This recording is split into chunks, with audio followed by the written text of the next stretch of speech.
The severe storms caused extensive damage to infrastructure, including roads, bridges and electricity substations.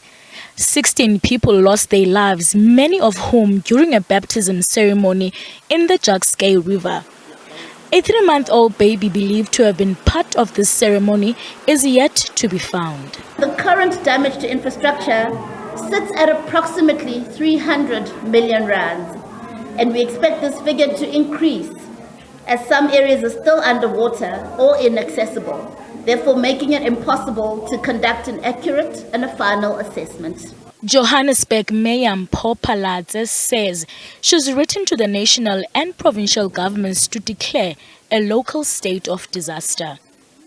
The declaration of a local state of disaster enables us, when necessary, to access resources from the provincial and national spheres of government and accelerate supply chain management processes.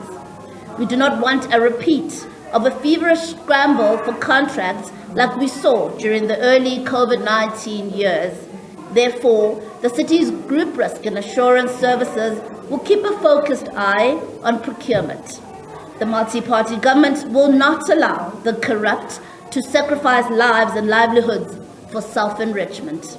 About 213 formal households and more than 60 informal settlement dwellings were damaged. Among affected residents is Nomsa Sibiya from Waterworks Informal Settlement near Soweto.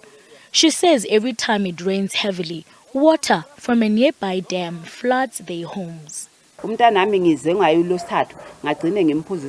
Even last year, the same thing happened. I have a child who is disabled. We are unable to sleep. On Wednesday, it was worse because my children were floating in the water. I had to give my epileptic child a pill and he suffered fits because he had not eaten because there was no way we could cook food. So we're asking that we be moved from this place.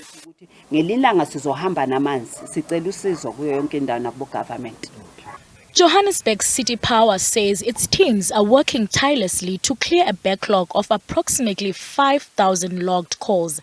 Meanwhile, the city has warned those who build along floodplains will be forcefully removed and their structures demolished.